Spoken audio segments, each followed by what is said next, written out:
my name is Rosalin Cobb. I am the Director of Student Access, and I work in the Center for Multicultural Equity and Access, but the big umbrella is Diversity, Equity, and Inclusion. And so today we are going to be discussing who am I and reflecting on our identities. So just to have an outline of today, I hope that. There we go. So today's agenda, we're going to be talking about identity and some of the different categories that we ourselves fall into, as well as the categories that that society may put us into, right? We're going to do a map of myself activity. For the people on Zoom, I do have a PDF document for you all to open up on your phones or on your laptops. And then the people in the room with me today, I do have like the paper version of it on the tables. We're going to talk a little bit about power and privilege. And then we're going to expand on that activity that I put out on the table. And then we're going to do some reflections about those identities and what that means. And this activity is not, I don't think it's going to take the full time, but we're going to ride with me. And if y'all have questions, feel free to put them in the chat box or raise your hand at any point throughout this presentation. But first, so when we're thinking about identity, especially in the world in terms of social justice, equity, access, making sure that we are fighting and dismantling barriers, sometimes it's easier to kind of think about ourselves and reflect on our own identities and how we're affected by things to help frame our mind when we're helping fight social justice and inequities in our world, right? So I like to always start off with identity just because it puts us in that space. Can everybody please? Oh, never mind. That was a question. Okay, so social identities, right? So I mentioned earlier we have identities that we identify as ourselves. We identify personally, and then there's some identities that we kind of fit into based off of what society says about us or the different groups that there are, right? So a social identity, just come on in, get some food, sit down at any one of the tables. So social identity is a person's sense of who they are based on their group and their memberships. And so some of those groups we'll get into them a little further, but like social class, gender identity, religion. And so these groups, they give us a sense of identity and belonging to the social world. And so that was by, that specific statement is by Taj Bell. But when we talk about these identities too, and some of those ones like race and gender identity, we also want to talk about social constructionism. And so what that is, how many people have, heard like race is a social construct, gender is a social construct, right? And so with those, and that honestly, a lot of those identities are constructed by humans, right? These are thoughts that people have put together and some big majority groups make them the norm and make them the practices, right? So when we talk about social constructionism, think about it as a theory, right? All reality and meanings is subjective and created through dynamic interactions with one another, individuals and in groups. And so I keep forgetting that is for you. And so what I like to look at is by Peter Berger and Thomas Lockman.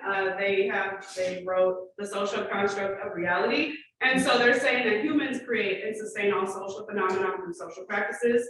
And they externalize those thoughts into the world, right? And so when I talk about some of these different identities, I'll explain a little bit how they are social constructs. But a lot of us have gotten to a point in our society that we just accepted some of these identities as is, and that is fact. And realistically, us people, sometimes higher up than us, maybe ourselves, we have created that and put those ideas onto the world. So let's look at some of those identities that I was just talking about a little bit further. Okay, so when you're understanding your identities, now there's a whole bunch of different identities, social categories, social groups, but I'm just going to talk about some of them, and then on those sheets of paper on activity, there are other ones, and obviously there are way more that you might identify with that I'm not speaking about specifically today. But so the ones that I'm going to talk about in this presentation are race, ethnicity, sexual orientation, gender identity, ability, disability, socioeconomic status, and age. So with race, that's the first one that I want to talk about. That is an identity that a lot of us identify with, as well as it is a race, it is a social construct, right? So race, it's identities, it identifies a group that is socially defined on characteristics like skin color, facial features, how we look, how we perceive. I like to think of race when I'm trying to separate the different race, ethnicity, nationality. Sometimes we rely heavily on those characteristics. Sometimes it's maybe from geographical, but we're looking at people and put them into a group of, in America, it's white, Black, American Indian and Indigenous, Asian American and Pacific Islander, and Asian and then Pacific Islander. Those are the 5 that we discuss a lot in the United States of America. And then on top of that, we're going on to the next one. That's where we talk about a little bit more like Latinx and Hispanic identities. But so these are different categories that we place a lot of people into. We have so many different types of people all over the world. There's a lot of people who are Black. I identify as a Black person, but that just means I also identify with my ancestry comes from the slavery diaspora. We were brought here, well, taken, stolen, and then put in America, but that is the identity that I identify with. But because I feel like I lost some of my ancestral or just culture, sometimes I default to Black because that's the color that everybody says I look like, that's what I am, and that's what I experience. So race is an identity, and a lot of people may identify as white, Asian, so on and so forth. Now ethnicity is, think of it more as the culture, the shared cultural norms or the shared cultural things within a group, right? Language, practices, country of origin. So ethnicity, so my ethnicity would be African American because I am a person of African descent that is in America, from America, and the culture between music and food. We have the people, Black people in America, there's a specific, a lot of things like soul food, our dances, our music, that is something that we share. Some of the things that movies, different terms, we share a cultural history, right? So some other ethnicities, when you think, maybe you're Irish, maybe you're Nigerian, and I know those are also countries, like Ireland and Nigeria is a country, but in some cases that you can also refer to those as ethnicities because there is a shared cultural practice, language, and things in those spaces. But it also can be a nationality because you're physically born there. And I know that in, for example, Nigeria, there's many different ethnic groups, right? Maybe you're Yoruba, maybe you're Igbo, so on and so forth. But sometimes all Nigerians, there's a commonality of being from Nigeria, as well as then you can get more specific into those ethnic groups, right? But so ethnicity, think about what is shared cultural practices that you have with other people and languages. And then, so another identity is sexual orientation. And so this is defined as the emotional, romantic, sexual, spiritual, affectional, romantic attraction to another person or persons.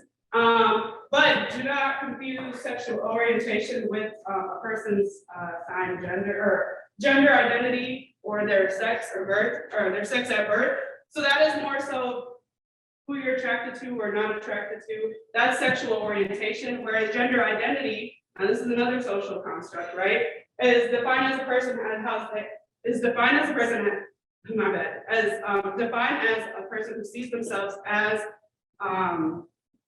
any gender or no gender, right? So maybe you were, I identify as a cisgender woman, identify with the sex that I had at birth.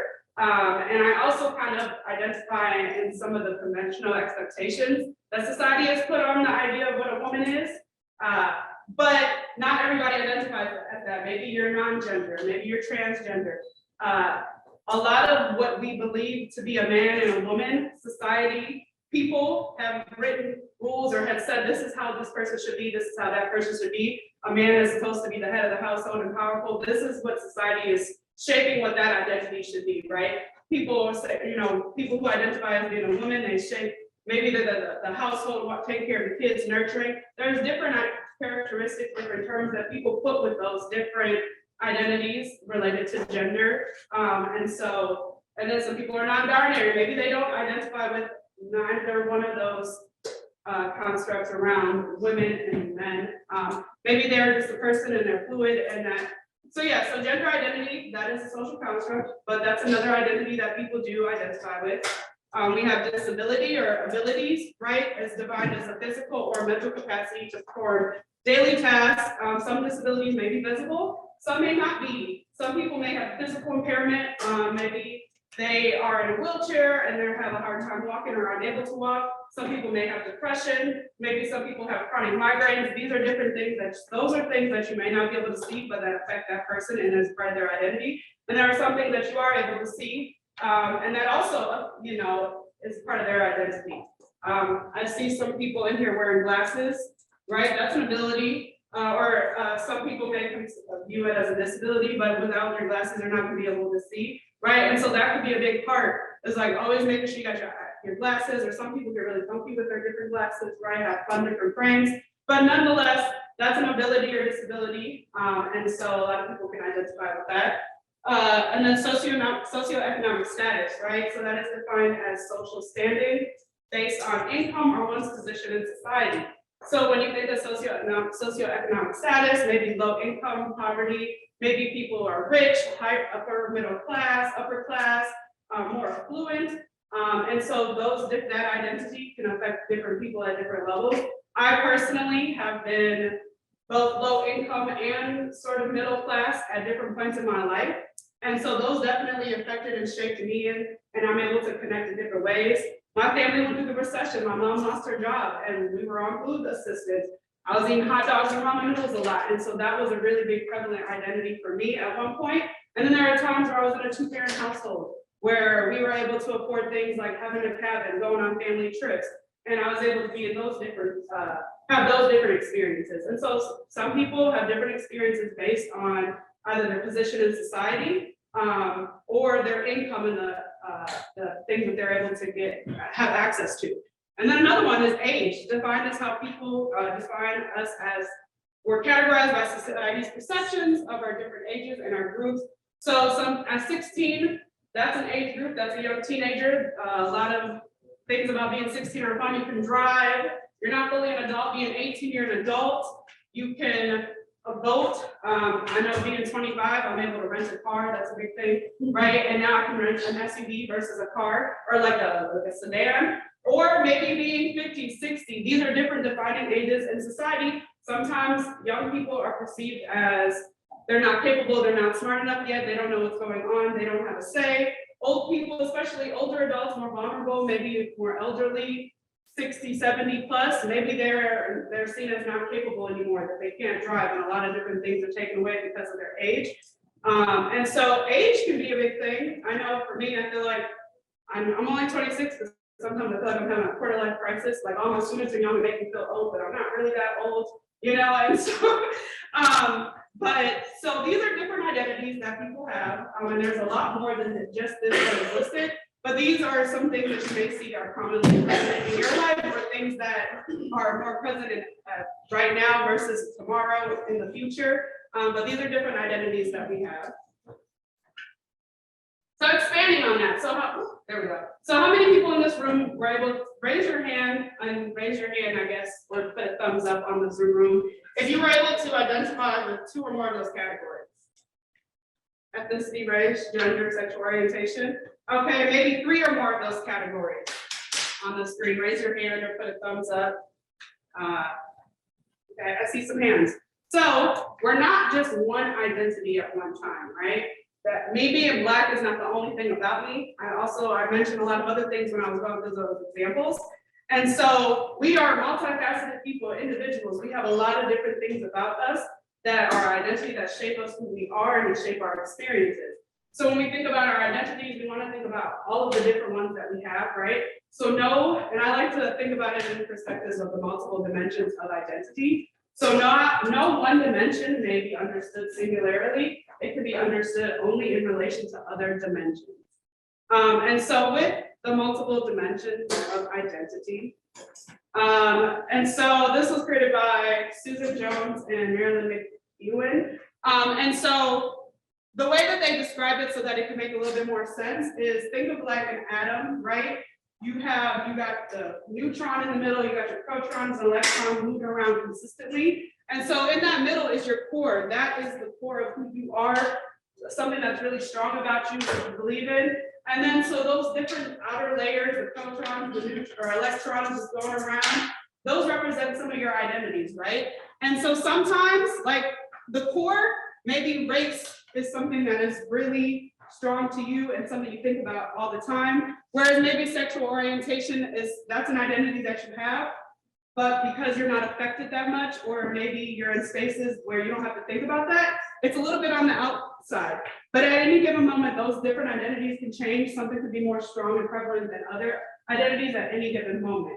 And so, for example, I would say right now, me being a Black person is something that is really strong to my core. And I actually, based off of this example, I guess I'm a heterosexual person. I'm a straight person, I guess, in terms of my sexual orientation. And because that is what society puts as the conventional norm, I don't have to think about being a part of the LGBT plus community. I'm not affected as much because that is not my sexual orientation. So I put that on the out because I'm not affected on a daily basis because of that.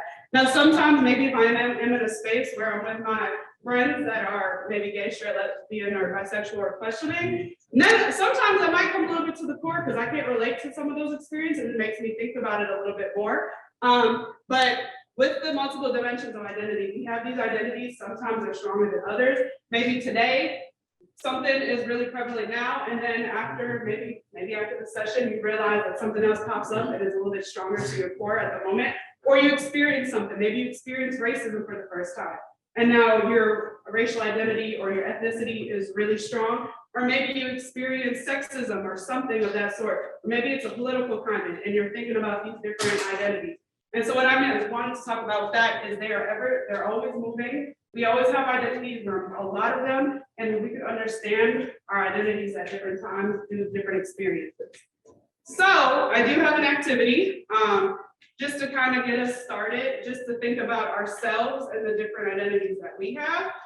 So at the tables, we're going to be doing a map of myself activity. Right now, we're only going to be doing column B. So just my identity / my identity.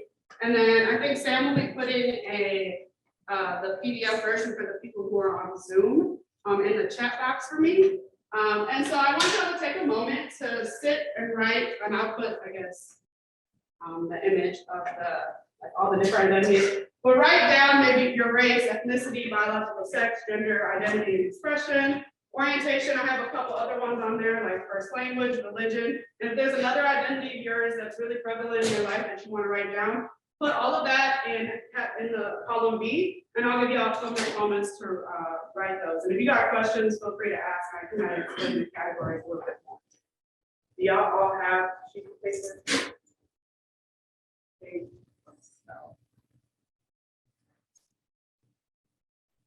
Do the people on Zoom have any questions?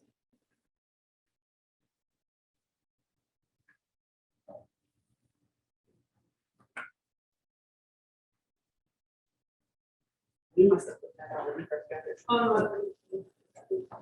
I mean,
it kind of looks like everybody has went through and filled it out.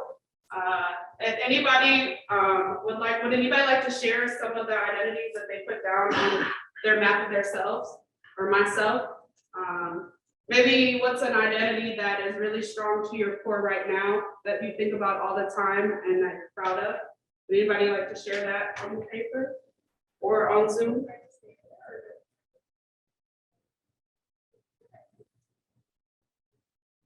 Okay. So, I'm very Indian. Mhm. I'm from Bolivia. And West Africa. Okay, well, thank you for sharing. So first, Cambodian, Asian, and first language, you said Khmer. Okay. Anybody else would like to share some of their identities that they wrote down, some that are really strong and in the forefront of your mind right now? No, it's okay. Y'all gonna have some, y'all gonna talk a little later with the groups. Okay. Oh yeah, go for it. Would you like to speak? Or would you like to write it in the chat? Haley. I can just speak. Okay. I think we can hear it. Go ahead. Okay. Like one of the strong identities that I have, like you had said, was that my first language is Spanish. I was a little girl, but then I like went to like ESL classes and learned English, and now I'm pretty fluent in both of them. So I'm really proud of myself for that. Oh, yeah. Thank you for sharing. So yeah, your language and your dual language, you have a way bigger vocabulary than I do, because I only speak one language. So that's amazing. Thank you for sharing. Anybody else?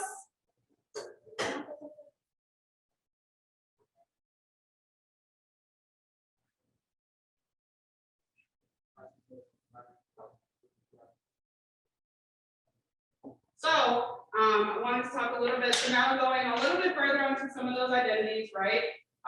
So I want to speak about salient identities. And let's just take it a step further, kind of just diving in a little bit about some of the ones that are very prevalent, some in certain spaces, some of the ones that are a little bit more salient, depending on the space that you're in, and how do they manifest in that activity. So a salient identity is a person's self-categorization at any given moment, and it depends on the salience of a personal or group identity in a social situation. Self-identities become salient under conditions in which one or the other type of identity becomes cognitively emphasized to act as an immediate influence on the perception and behavior. Salient identity leads to the perceptual accentuation of differences between oneself and the in-group and the consistencies within oneself. So I know that was a big definition, but I was trying to figure out the best way to summarize it, and I just put the definition on PowerPoint, right? And so when we're thinking about some of those salient identities, just to try to break it down for all of us, as a person, it changes depending on the social situation. So with that activity, and I was talking about those multiple different dimensions of identities, some situations, some of those identities that you have are like, maybe you're in a room, for example, if I'm in a room of all white males, I am really hyper alert or focused and fixated on the fact that I'm a Black person in that space. And so some of the other identities that I have are just, that is not, like maybe me being identifying as a woman, sexual orientation, my education level, whatever the case may be. Those identities are not as prevalent in that space because the room that I'm in right now, maybe majority white males. Going on to just some of the other things on this PowerPoint, when a person shares a certain identity with a greater number of people, their commitment to that identity tends to be higher. When I was a student, I was a part of Black Student Union, and so in those spaces, my main identity, I guess it's similar to the other one, it's just on the flip side, right? Whereas in that space, I'm Black and we're all Black, and my commitment to that identity is a lot higher.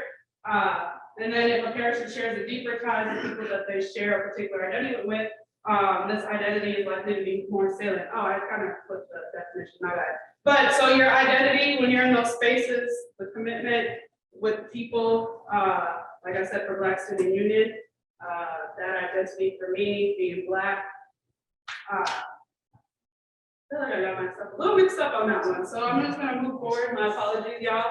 I started going on a tangent and mixing the multiple dimensions of identity, but feel free to definitely Google that definition because there's identity and then different terminologies.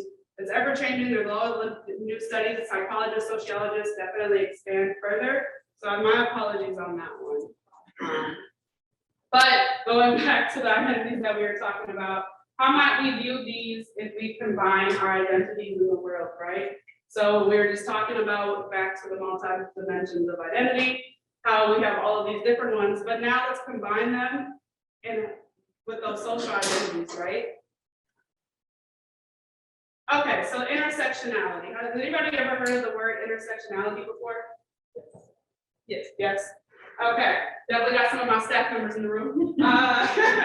So intersectionality, and sometimes this word does get a little confusing because when we're talking about multiple different dimensions of identity, you're thinking about all these identities, how they work together, but now intersectionality takes it a step further, and it's how people are disadvantaged by those identities, right? So not everybody necessarily has an intersecting identity unless they have, there are some shape, way, or form that identity is being disadvantaged or discriminated against. So just a formal definition, the interconnected nature of social categorization, such as race, class, and gender as they apply to a given individual group, regarding as overlapping interdependent systems of discrimination and disadvantage. So we're talking about intersectionality, key emphasis on the disadvantage and the discrimination, and not so much. So now we're taking it outside of ourselves and how we're affected by that, right? So yeah, maybe I'm a woman or I'm a woman identifying Black person, but I'm Black, so there's a lot of things that I face, whether it's access to different resources, maybe jobs, maybe how people perceive me, maybe being called different slurs. That's something that I'm discriminated against, but like, and then sometimes I have disadvantages. But then some of my other identities, which for example, education, I do have a master's degree. And so with me having a master's degree and having higher education and at one point being middle class, I think I consider that now, or at least my mom is. But I'm not necessarily I'm not being disadvantaged because I have that. Now, maybe somebody who has an identity, maybe they only have a high school education or degree or a high school diploma, or no, maybe their family members never were able to finish college or finish high school or finish grade school, whatever the case may be. They, in that situation, that's an identity that might be being disadvantaged against because they had like not enough resources for education. So intersectionality with the key emphasis on that discrimination and disadvantages that are related to it. So looking at how that might look from a student, for just like different examples, right? So we have a student athlete versus a student athlete, and then this person is involved, right? So the campus activity, so a first generational male, right? So this is a student athlete, and then a first generational female, sorry, I forgot the E. So in this situation, which identity do you feel like the first generation male student or the first generation female student that may be experiencing some different discriminations with them being an athlete on campus, right? Does anybody have an idea like some of the different discriminations or disadvantages they might face being a male versus a female identifying student?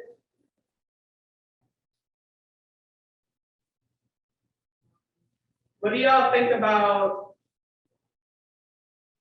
Oh yeah. Like less resources,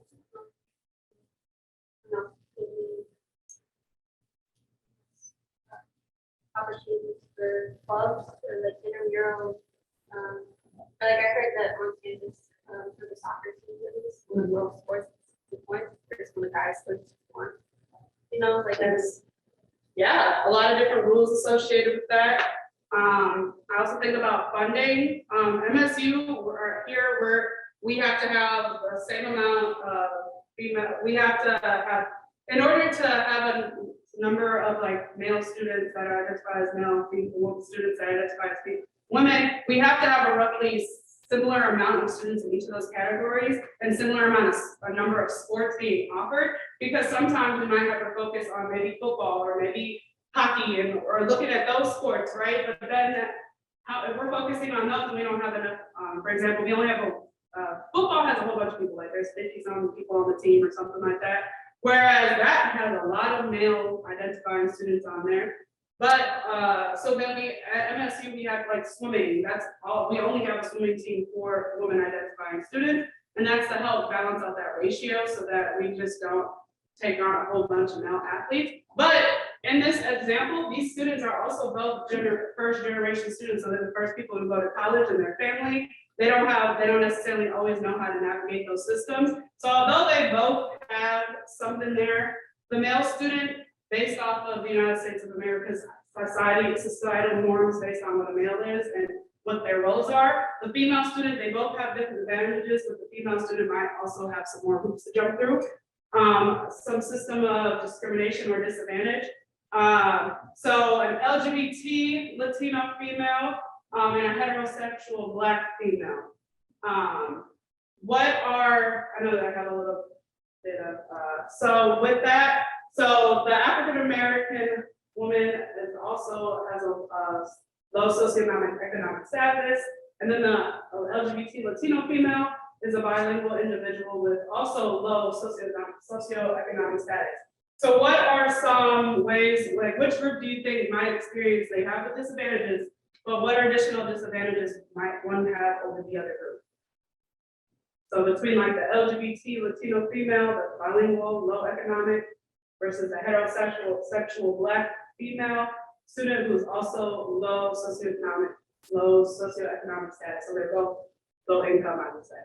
What are some different disadvantages you might see within those two different groups? Oh, yeah. Me? Oh, well, we might see a couple, getting into like racism, it depends on if the, Latino woman or the Black woman is a dark skin color, it's colorism. The dark skinned Black female might have more disadvantages than the passing Latino female, plus the Latino female is bilingual. So that might give her an advantage, privilege of her, might you say, in the low socioeconomic status of the Black female might come along with a bunch of stereotypes, meaning like she's poor, she's uneducated, she's difficult to maybe difficult to teach or learn in the classroom. But I can see a lot of that. Yeah. Yep. So Shadow definitely listed a whole lot of different things. One other thing just to mention, added on to those different disadvantages and discrimination that they both might face, the Latino LGBT female, not only now between being low income, so being a low economic status, not only being a person of color, they're facing those discriminations. Maybe there's a colorism situation related to that, maybe they're lighter skin or darker skin. Maybe they're Afro-Latino, right? And then on top of that, then they're also from, part of the LGBTQ plus and questioning community, that now not only are they facing those discrimination, now they're being discriminated against because they, by society standards, don't have romantic relationships with the person that they're supposed to. That's what society says they're supposed to be with, I don't know, a man and a woman, but that's obviously a social construct and we can all identify and love who we want. But in this case, that student is gonna also face those additional barriers coming from all over the place. So with intersectionality, yeah. And I just want to point out, just it can go the opposite way too, where the heterosexual Black female is put in a space where English is the first language and English speaking people understand English, and then the Latino woman could be discriminated because she doesn't speak English as clearly and has an accent with her bilingual, so she can be discriminated against for that. I just want to. Oh yeah, no, yeah, definitely. There are these two different groups have these two different individuals. There are so many different things that they experience based on all those different identities that we just mentioned. I know, for example, I know a lot of students, we have all these very, smart professors on campus, but then people complain because they can't understand them. And now they look at that person as not the greatest. They have very negative ideas and perceptions about them, but they speak two languages, there's an accent. We have different accents all around the United States, depending on what region you're from. That shouldn't be a tool or something that shouldn't be something that we're using to discriminate people against because of that. Honestly, I think it's an advantage. Like I said, y'all, people with multiple languages have a way bigger vocabulary than I could ever have. And so now we're thinking about intersectionality, right? We just thought about our identities, but now we talked about how some of those identities are affecting each other, or how some of those identities can affect an individual. But then on those sheets of paper that we wrote down, we were just talking about ways that like being bilingual can be a privilege. We also want to think a lot of us all have a privilege we all have power and privilege. To some extent, some have greater power and privilege than others based on those identities that we just listed on the paper. And so when we're thinking about those identities and thinking about how we're being affected, how other people are being affected, we also want to think about how we can either contribute to dismantling that or we contribute negatively with those identities and those privileges that we have. So when we think about power and privilege, first, power and privilege is not a monolith. We have multiple, like I just said, multiple simultaneous identities that shouldn't be examined singularity. There's the intersexual identities that we just talked about, the impact on how those identities are experienced as valuable, proud, or invaluable and triggering. Chooses versus born. Some identities we choose ourselves, and some our families decide for us. Some we're born with. They're ever changing. Some identities remain the same, and some change over time. For example, I just talked about education level. That's something that can change over time. Some are observable, and some are hidden. Some identities are visible, while others are not. And so when we're thinking about power and privilege with some of those identities, right? For example, I am Black, but something about the privilege that I have is that I'm a light-skinned Black person. And so people, when they see me, that they associate my proximity to whiteness as a lot more because I'm lighter. They presume that I might have some white family members that I can navigate in different spaces. And so sometimes I'm looked at as somebody that has a little bit more privileged power, somebody that somebody can approach and speak to, somebody that can speak on behalf of groups, somebody that they're comfortable with. And so I understand that privilege. Although I am Black and I face disadvantages and discrimination, I don't necessarily always face the same ones that my darker skinned counterparts experience. As well as I just mentioned education, right? So that is an identity that I find very strong for me because I did get a master's degree. All of us in this room, we're in college right now, right? So that is a privilege that we have. We all are at different levels. Some of us are in undergrad and we're almost close to graduating. Some of us are in grad school. Some of us have already graduated. But that is something that we have as a privilege because we were able to, in some capacity, have the access to go to college, right?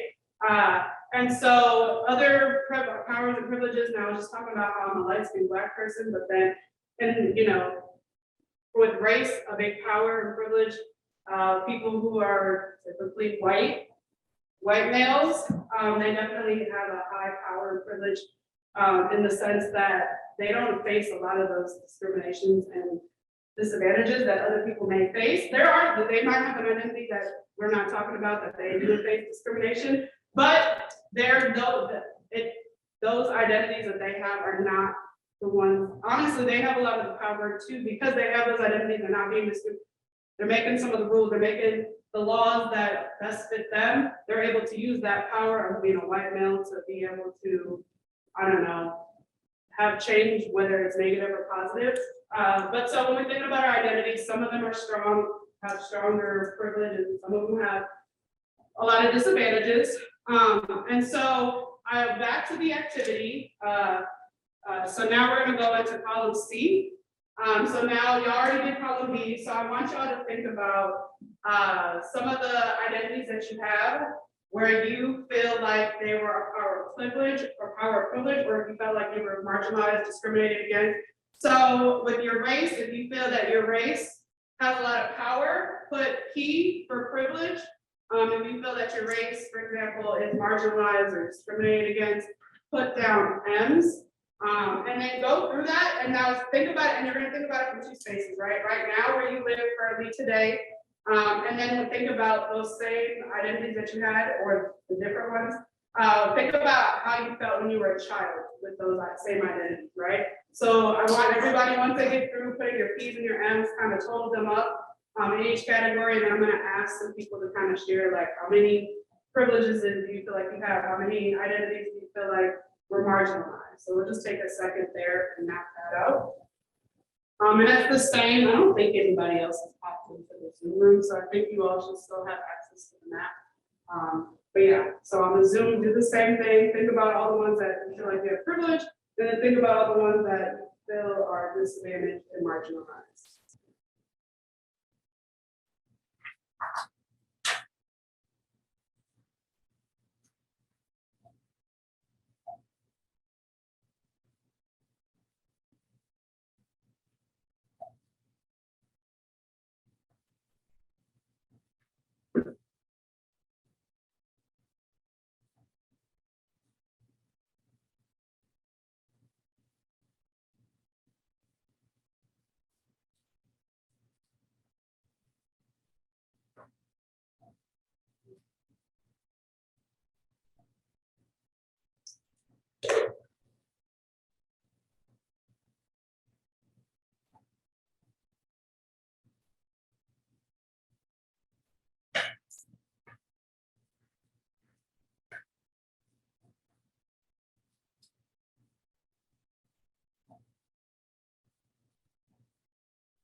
most of y'all have wrote something.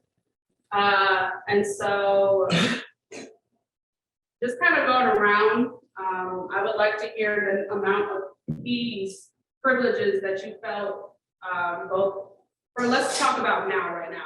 How many privileges did you total up in your, in that category related to your identities? So four. Oh yeah, that's fine. Okay, so you have both, 4, 8, at the stable, both of you. 7, 4, okay, and at the back table, It's for both problems, I just. we'll just talk about the for the now, like today, not necessarily childhood. 1, 4, 5, 6. So you did, and then how about on Zoom? How many privileges for the now did y'all count? I'd like to hear the different people who are on Zoom for your different identities.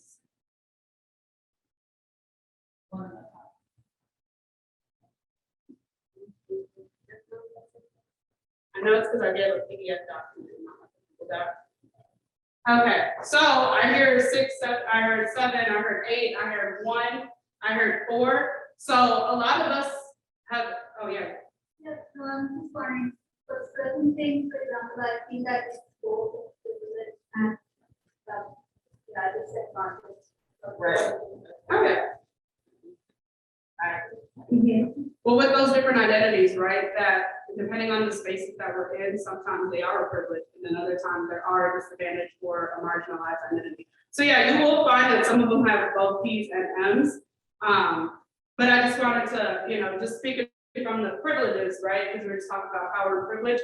A lot of us, and then we're all at different spaces in this room, right? We're all at different, our identities help us out or they don't in certain situations. And so when you think about those privileges and you're thinking about your identities, now when you think now moving away from yourself, those places that you have a P, those are definitely areas that when you're trying to dismantle racism, you're trying to help move forward towards equity and social justice, you have a privilege in that space, and that you can be able to help contribute to change. Because somebody that put maybe an M in that same area, they don't maybe not have the resources society might not allow for them to be able to make changes there, but your voice, because you have a privilege in that respect and in that space, that you are able to help use that privilege to help be an ally, help be an advocate, help make changes, especially when you use it in a positive way. Now, some people might have a P in that category, not in this room or in this room, but, and they use that to further put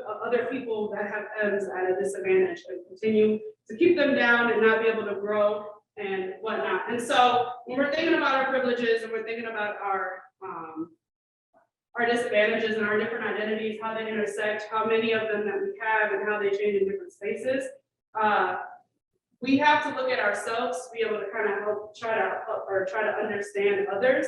Because when you don't understand the other person's story, you don't understand what they go through, it doesn't, when you don't understand, you don't see it as a problem, right? And so I want you to be able to look at those identities that you have, realize that sometimes you may feel marginalized, you may be disadvantaged, and you can feel how that feels in those spaces, or you feel how it feels to be disadvantaged, right? And so when you can recognize that, it can help you recognize other things that are going on in the world. And y'all are in college, y'all are gonna be professionals, y'all are gonna go off into the world and experience a lot of different things, experience a lot of different people. And so being able to empathize and kind of understand, have a sense of what it might feel like to be in that person's shoe. That is why I like to start off with identity to help us move towards other work. But now, just to do some reflection questions, right? So flip over the backside of your Word document. And so maybe you might want to join like a group. I guess you're the only person left at your table. But I want y'all to consider all your social identities listed in the table above on that activity that I just had you guys do. And then on a daily basis, speak about the ones that you're most aware of, most conscious. And if some of y'all have already shared that with me, but just kind of discuss that in your table. And I want you to go through A, B, and C, like what are you most aware of and what do you appreciate, what do you gain? And then also what is the most negative and difficult thing about that identity? And so y'all can just kind of go through all the ones that you listed, or just a few of them, or just the one that's the most aware of, and then just think about those different things that we just talked about with your intersectionality, the disadvantages, privileges. So I'd like to hear some talking. But yeah. And then the people on Zoom, how many people are left? Can we do a breakout room? Are we able to do that?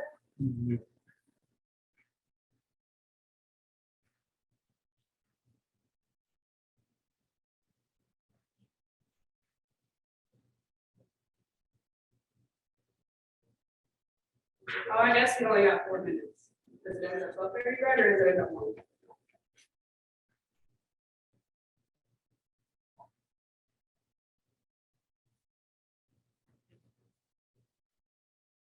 We can just put them all in one group. Yeah. And then the people on Zoom are gonna do a breakout room, and then I would like y'all to kind of go through the 3 different questions. Well, you should still have access to the the PDF document, and then you can talk about those different identities that you're most aware of, least aware of, you know, what do you gain from a difficult identity, and then we'll come back.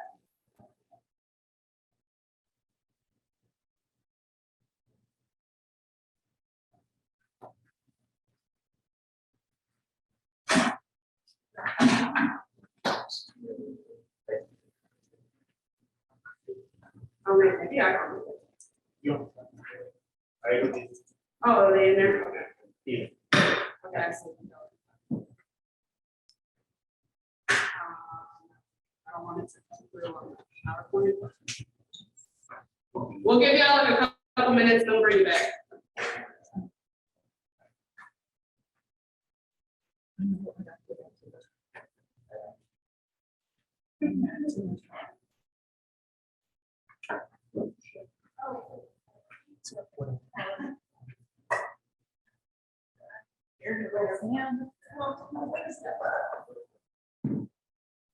Oh, nothing, I'm just walking around. Oh, we're doing another question, so I have this one here.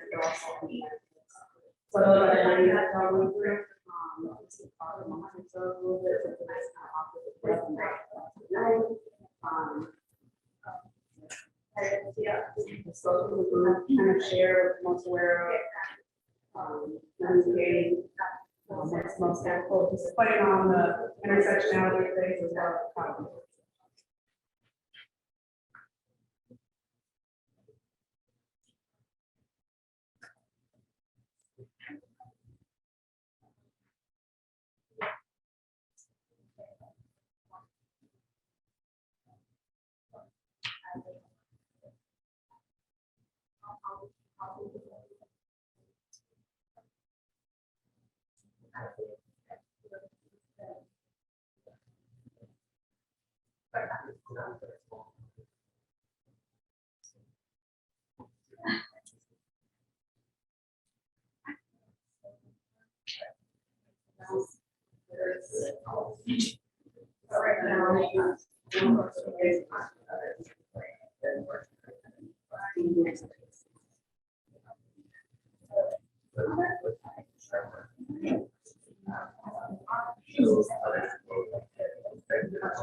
Oh, yeah, and then that goes into depending on where you are. Where you are born in Cambodia or where you born here. Okay, so this is what I'm about to Cambodia. And I would help you out. Oh, okay, so, and I can imagine too that maybe like living experiences back home here or still maybe like people didn't focus on certain things as much. Okay. Sometimes, depending on where you're at.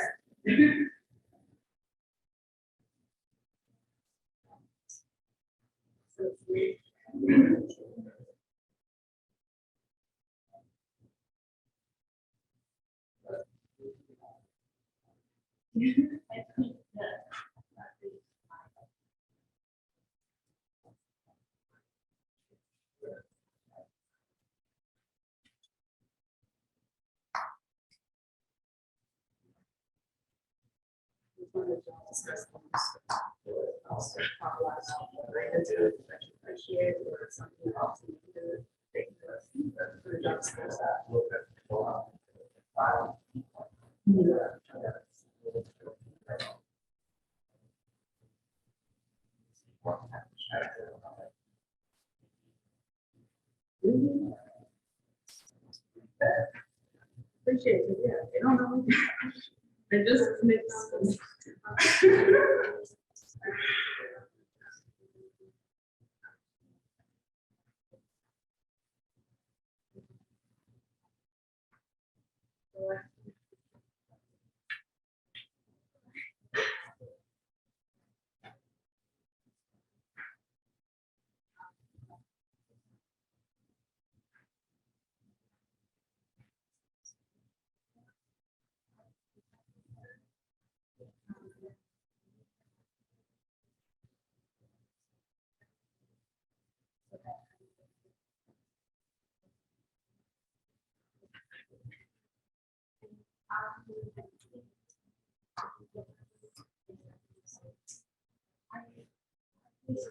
I can close it.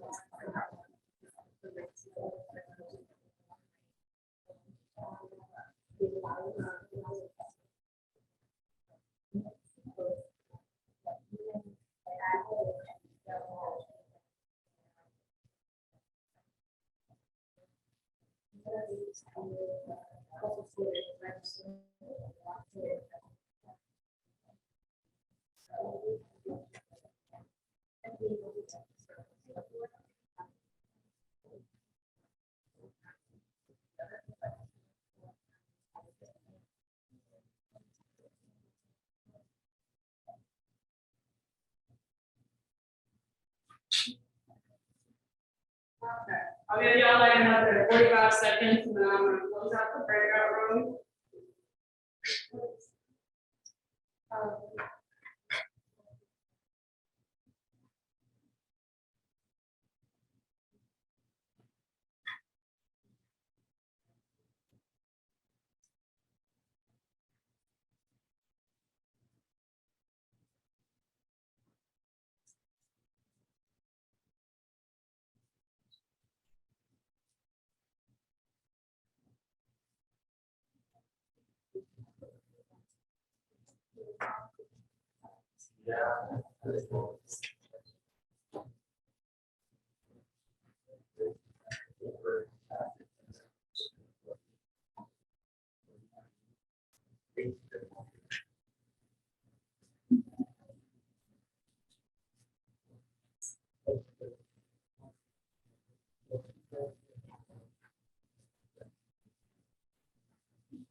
Okay, I think everybody from the breakout rooms are starting to come back, so I definitely heard y'all having some great conversations at the table, kind of going through questions and just thinking about your identities and then, yeah, just just what you appreciate, what's the most negative or difficult thing. Would anybody like to share something that y'all really got into a good discussion about at the table, like one thing from each of the tables, and maybe one thing from the Zoom breakout room that y'all discussed? Whether it was a disadvantage or appreciation.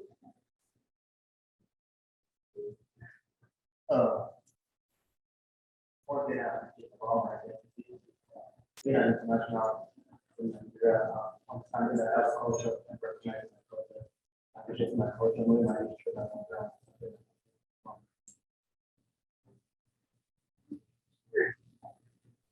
Anybody else? What did y'all talk about in the Zoom room? Maybe one person, whether it's the question 1 or question 2, what is something that y'all spoke about? One of the things that I picked out was like question one, like the last one. We all had said kind of the same thing, like the most negative or difficult thing about our identity is like was our ethnicity and our sexual orientation. Thank you for sharing that. So I will say that is the close of this presentation today. This is just an introduction to identity. There's a lot of different ways to kind of expand on yourself as well as start to learn others and how to be able to work towards things like being an anti-racist, working towards social justice issues, as well as contributing to equity. And so this is just the beginning step. There's definitely a lot of different resources, a lot of different, maybe you've done an identity walk before. I was gonna do that with y'all today, but then I forgot what room it was in, and I realized y'all could have walked around the room, so that's my bad.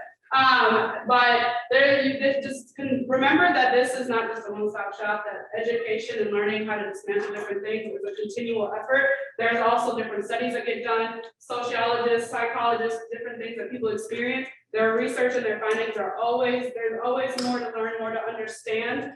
Especially when we have been conditioned to think certain things about some of the different groups that we're part of and realizing that that is not the standard for everyone, not everybody needs to fit into those boxes.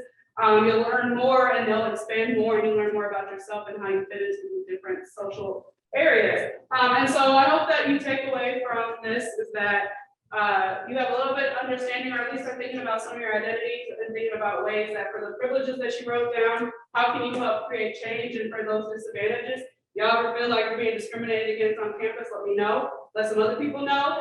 Diversity and inclusion is always here to help support y'all and advocate for y'all. So I will say thank you so much for joining I think this is the kickoff of the Maverick Diversity Institute. And in the CSU, feel free to stop by my office anytime at 284. Thank y'all.